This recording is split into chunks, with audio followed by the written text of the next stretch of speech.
Baka sa kabundukan, ang tunay na kalaban, nasa kongreso lang pala, mga putang ina nyo! Tama! Yun! Konting sipato para dyan, para maipariting natin na tayo'y sawa na sa korupsyon!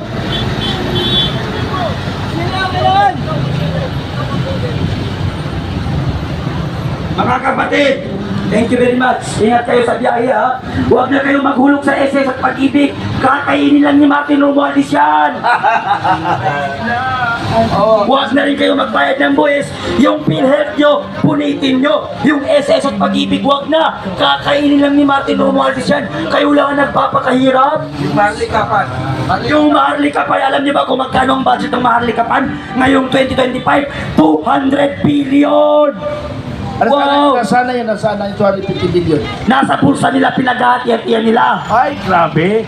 Grabe naman pala. Alam niyo ba mga kapatid kung magkano ang ninako nila ngayong 2025?